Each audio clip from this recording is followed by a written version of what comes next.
말씀 보겠습니다. 신명기 5장 19절로 21절입니다. 신명기 5장 19절로 21절 한 절씩 교독하시겠습니다. 19절 도둑질 하지 말라. 이웃에 대하여 거짓 증거하지 말지니라. 21절 같이 읽겠습니다. 내 이웃의 아내를 탐하지 말지니라. 내 이웃의 집이나 그의 밭이나 그의 남종이나 그의 여종이나 그의 소나 그의 낙이나 내 이웃의 모든 소유를 탐하지 말지니라. 아멘. 하나님께서 우리와 맺으신 혼인 서약서, 그 중에 하나님을 사랑한다고 하면 반드시 동반되어야 될 것, 그리고 또 사람들을 통해서 하나님의 신부로서 인정받아야 되는 것, 그래서 하나님의 이름을 거룩하게 하는 방법을, 구체적인 방법을 저희들이 지금 보고 있습니다. 어제는 이제 부모를 공경함으로, 또 그 생명을 존중함으로, 거룩함을 추구함으로 그리스도의 신부다운 모습을 가져야 된다, 이것을 보였는데요. 오늘 이제 내용은요, 이 타인의 재물을 존중함으로, 또 이 타인의 명예를 존중함으로 우리가 그리스도의 신부다운 삶을 살 수 있다는 것을 이야기하고, 제10계명은 제5계명과 마찬가지로 이제 이 계명을 내가 제대로 지켰는지 안 지켰는지를 점검할 수 있는 시금석으로 주어진 그런 계명입니다. 한번 보도록 하겠습니다. 19절 같이 한번 읽겠습니다. 시작. 도둑질 하지 말지니라. 자, 8계명은요, 이 그 타인의 재물에 대한 존중을 명령합니다.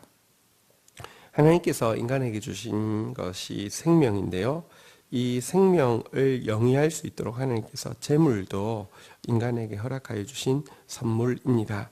그래서 이 재물은요, 정당하게 획득되어야 되고 바르게 사용되어져야 하는데요, 이 질서를 깨트리는 것이 도둑질입니다. 그런데요, 이 도둑질이 그 성경에서 이야기하고 있는 도둑질이란 남의 물건을 빼앗는 것만을 이야기하지는 않습니다. 이렇게 되면 우리는 도둑질한 것이 그렇게 많지 않을 것입니다. 생각해보면 남의 물건을 이렇게 도둑질한 것이 어릴 때 뭐 한두 개 기억날 수 있습니다.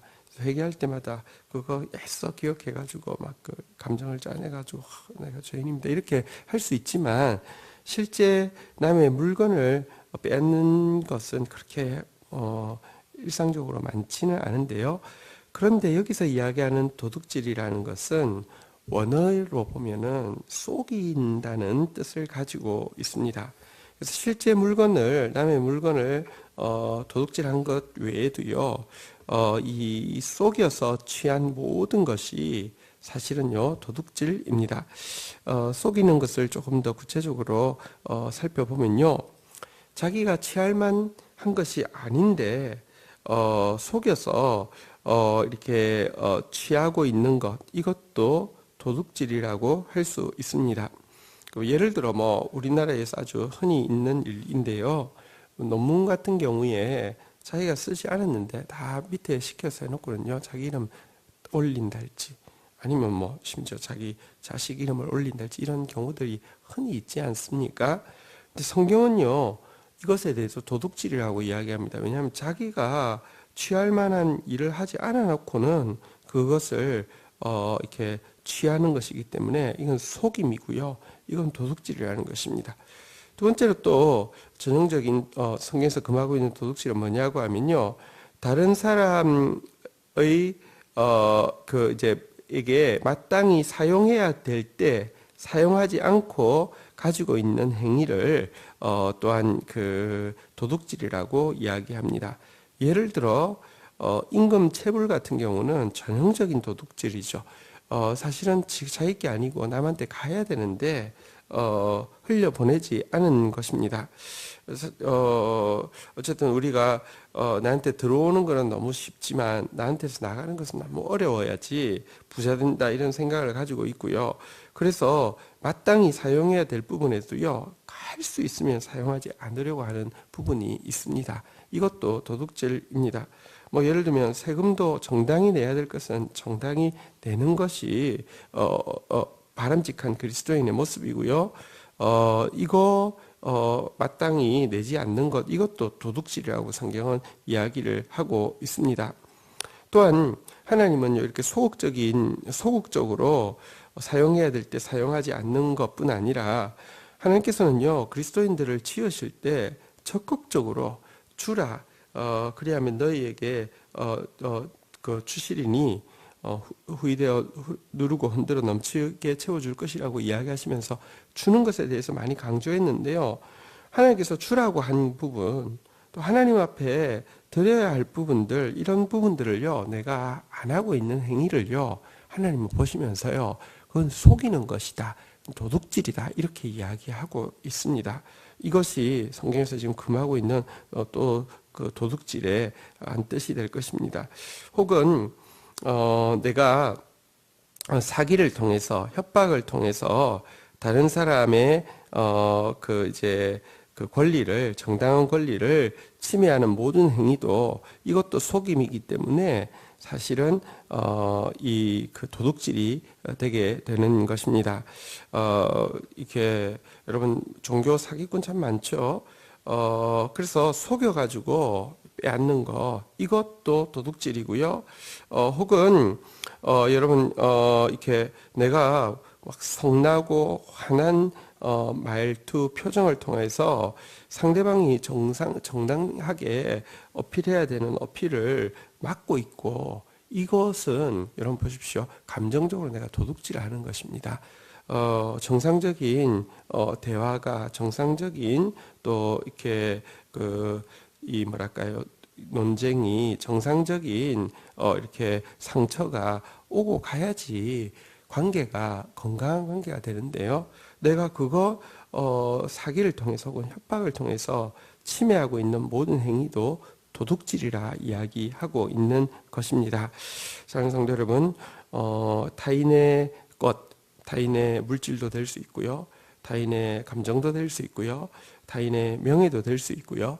이런 것에 대해서 우리 안에 도둑질하는 것 없는지 또한 살피고, 우리가 문제를 인식하는 거 되게 중요합니다. 인식해도 못 고칩니다. 인식하는 거 중요합니다. 인식해야지만 하나님 앞에 회개하고요, 회개하면서 구해야지만 성령께서 하게 하십니다. 회개하는 일은 내 일이고요, 열매 맺는 일은 주의 일인데요, 회개를 해야지 주의 성령이 일하셔서 성령이 말씀대로 살 수 있는 힘을 주시는 것입니다. 도둑질하는 부분이 무엇인지 하나님 앞에서 철저히 살피고 고치는 하루가 되기를 축복합니다. 20절 제9계명 읽도록 하겠습니다. 읽겠습니다. 시작. 내 이웃에 대하여 거짓 증거하지 말지니라. 자, 9계명은요, 타인의 명예에 대한 존중입니다. 타인의 명예를 존중하는 것을 통하여서 하나님을 사랑하는 사람, 또 하나님의 신부됨을 증명하라, 이렇게 우리에게 요구하고 있습니다. 보십시오.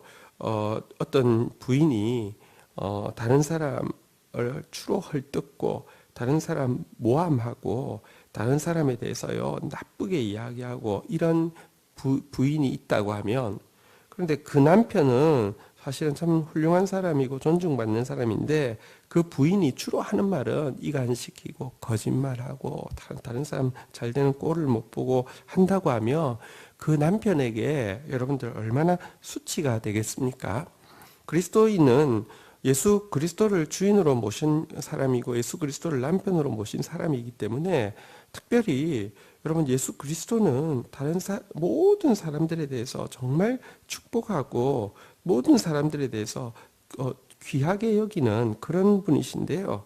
그렇기 때문에 그리스도인은 절대로 이웃의 명예를 이렇게 존중하는 사람이어야 되지, 이웃에 대해서요 거짓 증거하는 사람이 되어서는 안 됩니다.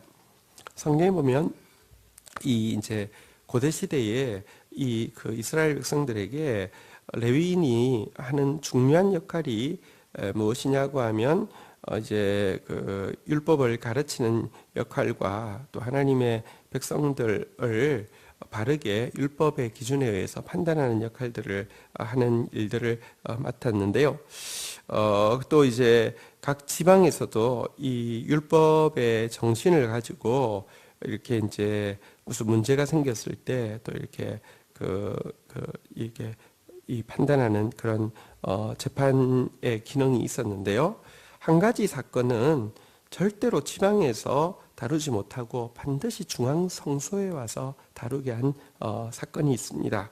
그럼 뭐냐고 하면 이웃에게 대해서 이제 위증하는 사건입니다. 혹은 위증했다고 고발받은 사건입니다. 이것은 지방에서 다루지 못하게 하고 반드시 중앙 성소에 와서 다루게 했습니다. 왜냐고 하면요, 이 위증이라는 것은 이 율법의 양대 정신인 이 그 하나님 사랑과 이웃 사랑을 동시에 깨뜨리는 것이고, 율법의 그러니까 그 양쪽 측면이라고 할 수 있는 공의와 사랑을 동시에 무너뜨리는 것이기 때문입니다. 위정이라는 것은 이웃을 사랑하지 않기 때문에 하는 것이고요. 게다가 그것은 거짓을 행하는 것이기 때문에 공의로운 것이 아닙니다. 그것은 단지 이웃에게만 이야기하는 것이 아니라 위증을 할 때에는요, 사실은 이 공동체의 그 머리가 되시는 하나님을 속이는 것이기 때문에 이 위증 사건은 절대로 그냥 지방에서 다룰 수 없고 하나님의 중앙성소 앞에서 하나님 앞에서 다루라고 하신 엄중한 죄입니다. 우리 사회는 사실은 예를 들면 교회에서 뭐 간음죄가 있었다, 이건 뭐 큰 일이 되죠. 그런데 이 위증하는 것, 거짓 증거하는 것에 대해서는요, 전혀 죄의식을 느끼지 못할 때가 많습니다.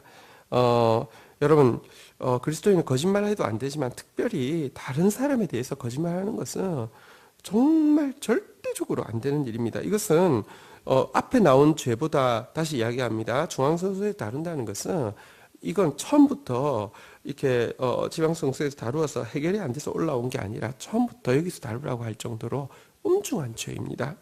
네, 교회 안에서 일어나는 대부분의 일들이요, 여러분들 있지도 않은 것을 가지고 거짓 증거해 가지고 여러분들 뭐 혹은 성도를 혹은 또 목회자를 이렇게 사실은 음해해서 공동체 전체를 무너뜨리고 사실은 공의와 사랑을 함께 무너뜨리는 경우가 너무 많습니다. 이게 하나님께서 엄중히 심판하실 일입니다.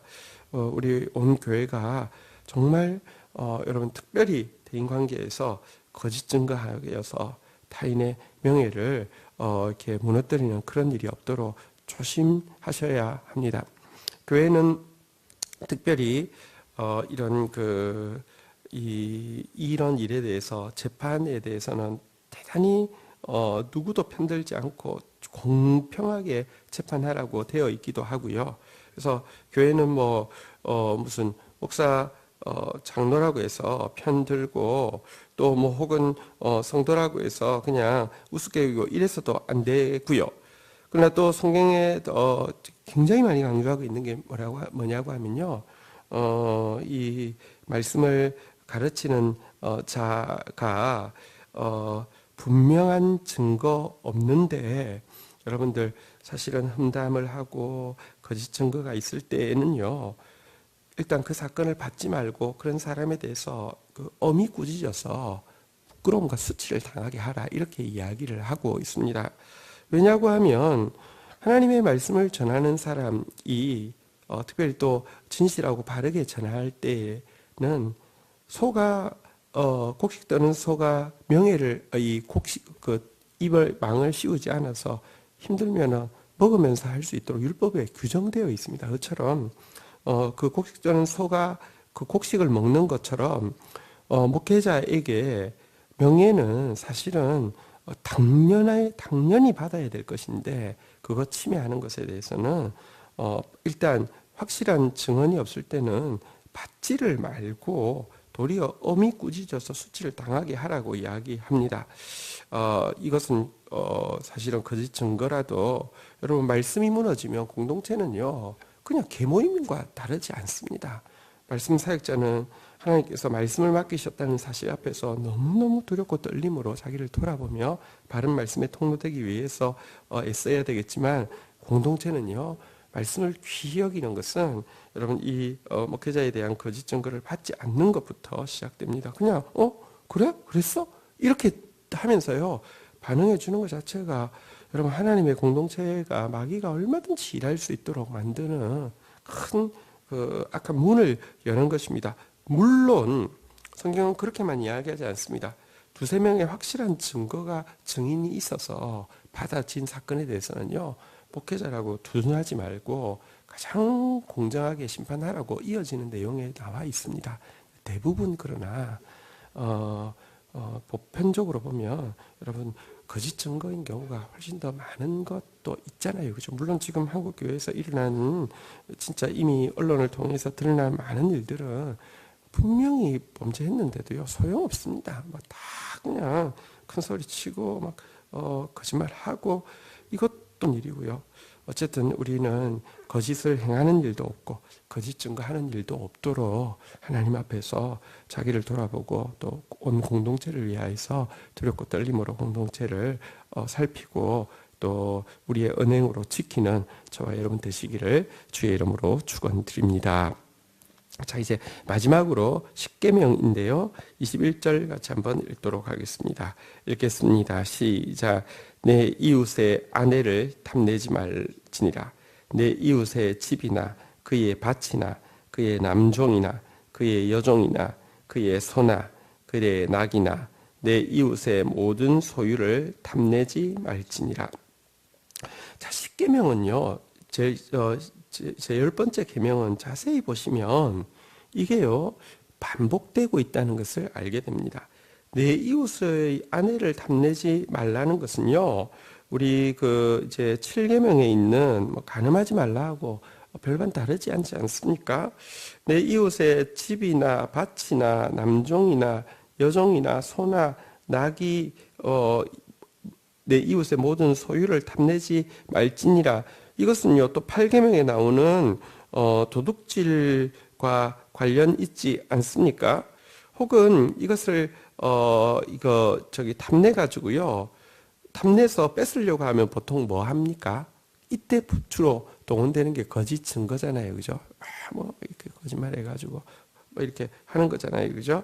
그래서 사실은 보면 뭐 7, 8, 9계명 그리고 또 이제 이걸 뺏기 위해서 심지어는 또 살인을 할 수 있잖아요, 그죠? 그러니까 뭐 6계명 사실은 다 결부되어지는 계명입니다.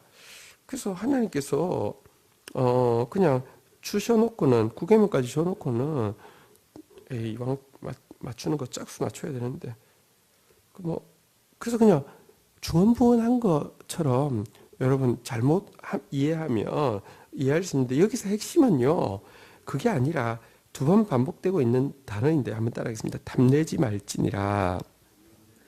한 번 더 나오죠. 다시 따라하겠습니다. 탐내지 말지니라. 이 계명의 핵심은 뭐냐고 하면 예를 들면 내가 간음을 안 했어도 내가 살인을 안 했어도 내가 도둑질을 안 했어도 내가 거짓 증거를 안 했어도 마음에 간음하고 싶은 마음 이렇게 이 도둑질하고 싶은 마음 때문에 거짓 증거하고 싶은 유혹 그리고 혹은 살인하고 싶은 유혹 이 탐낸다는 말이 뭐냐고 하면요 이 탐심을 품는 것을 이야기하는데요 탐내는 마음 자체를 금하고 있는 것입니다. 무슨 말이냐고 하면 네가 간음했냐 안 했느냐는 실제 간음했냐 안 했느냐 가지고 이야기하는 게 아니라 마음속에 이 탐심 다른 사람의 아내를 막 마음으로 탐하는 마음이 있으면 이미 그거는 범했다는 것입니다. 내가 도둑질 했느냐 안 했느냐는 실제 도둑질 했느냐가 아니라 실제 말로 속였느냐가 아니라 사실은 마음속에 탐심 저거 가졌으면 좋겠는데 저 진짜 나도 있었으면 얼마나 좋을까 탐심 가지는 순간 이미 도둑질 했다는 것입니다. 왜 십계명이 반복되는 것 같지만 다른 내용은 뭐냐고 하면 이 탐하지 말라는 용어에 있는데요. 다시 말하면 내가 이 계명을 지켰는지 안 지켰는지의 시금석으로 제시하고 있는 게 탐심이라는 것입니다. 성경에 보면 이 탐욕이라는 것 자체가 모든 죄의 근원임을 지적하고 있습니다. 탐욕이라는 것은 자기 것 아닌 거에 대해서 계속해서 미련을 버리지 못하고 욕심을 품는 상태를 가르치는데요. 욕심이 잉태한즉 죄를 낳고 할 때 그 욕심이 탐심인데요. 욕심이 잉태한즉 죄를 낳고 죄가 장성한즉 사망을 낳으니라 이렇게 이야기를 하고 있는 바로 이 죄의 뿌리가 되는 것이 탐심입니다. 그리고 너희가 시험을 받을 때 하나님께 시험 받는다 하지 말지니 하나님은 아무도 시험하지 않는다. 오직 너희 마음에 너의 마음에 탐심이 너희를 시험하는 것이라고 할 때 바로 이것을 이야기하고 있는 것입니다. 사실은 하나님 사랑은요, 결국 이웃 사랑을 통해서 긍정할 수 있습니다. 1계명부터 이 4계명까지를 하나님이 얼마나 사랑하느냐, 눈에 보이지 않는 하나님을 사랑하는지 여부는요, 긍정할 수 없습니다. 솔직히 말하면 이웃 사랑을 통해서 긍정할 수 있습니다. 내가 하나님의 얼마나 좋은 신부냐는 긍정할 수 없습니다.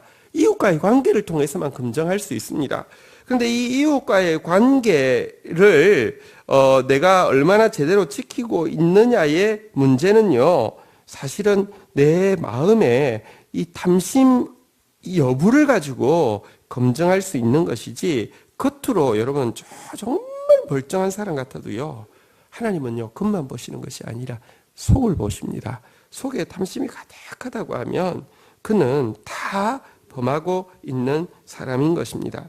그래서 이 10번째 계명은요, 문자적으로 10계명 지키는 것으로 10계명 지킨 것이 안 된다는 것을 온 마음을 다해서 외면뿐 아니라 내면까지 하나님의 신부다운 모습을 요구하시는 것이 이제 10번째 계명입니다. 그래서 사실은요, 이 10계명은 결론은 이 구약의 이 율법의 결론은 우리가 율법을 내 힘으로는 지킬 수 없다는 것을 보여주는 것입니다. 예수님께서는 뭐라고 비유하고 계시냐고 하면은 이 목걸이에 이렇게 진주가 이렇게 10개가 걸려 있다고 치십시다. 그런데 한 개가 빠져버리면 전부 다를 쓸 수 없습니다. 그렇지 않습니까? 한 개가 툭 터져버리면 전부 다 쓸 수 없습니다. 10계명 지키지 않았으면 전부 다 지키지 않은 것이다. 이렇게 이야기를 하고 있는 것입니다. 그래서 사실은 계명을 보고 나서요, 자기 증명에 쓰는 것이야말로 근데 거짓말하는 것입니다. 10계명은 우리로 하여금 내가 얼마나 하나님의 신부답지 않은지를, 하나님을 사랑하지 않고 이웃으로부터 하나님의 신부답지 않음을 보여주는지를 보여주는 것이지, 내가 얼마나 대단한 신부인지, 내가 얼마나 율법을 잘 지키는지 자기 증명에 사용되는 것이 아닙니다. 자기 부인을 위해서 사용되어지는 것입니다. 그러나 철저하게 자기가 부인되어질 때, 다시 말하면 진짜 나는 그리스도의 신부답지 못한 정말 고멜과 같은 나라는 사실이 절감되어질 때에야, 아까도 말씀드렸지만 하나님 앞에 진실한 참회가 나오고요, 진실한 참회가 나올 때 너희가 회개할 때에 성령이 임하신다는 것이, 회개하라 천국이 가까우니라. 너희가 각각 회개하고 회개할 때에 성령이 임한다는 것이 초대교회에 계속되는 가르침입니다. 성령이 없이는 사실은 율법은요, 보면 볼수록 고통스럽습니다. 왜냐하면 죄는 지적하지만 내가 고칠 수 없기 때문입니다. 그러나 성령께서 이 성경을 성경되게 하기 위해서 우리 가운데 이미 와 계십니다. 진실로 하나님 말씀 앞에서 자기를 돌아보고 참회하는 자에게는 성령께서 일하셔서 하나님의 말씀을 살아낼 수 있도록 능력을 주시는 것입니다. 오늘 이 말씀이 나에게 하시는 말씀이 무엇인지 살피고 또 돌아보아서 간구하며 주님 앞에 도움을 구하는 시간 가지도록 하겠습니다. 함께 기도하시겠습니다. 하나님 아버지 감사합니다. 오늘도 우리 모습 다 아심에도 불구하고 당신의 신부로 택할 뿐 아니라 포기하지 아니하고 당신의 신부로 만들어가고 계시는 주님, 내 안에 발견한 문제가 너무 크지만 주님, 나를 바라보고 계신 주님의 사랑이 훨씬 더 크기에 주님의 사랑을 의지해서 오늘도 내 모습을 수술하는 하나님 이 과정을 감당하기를 원합니다.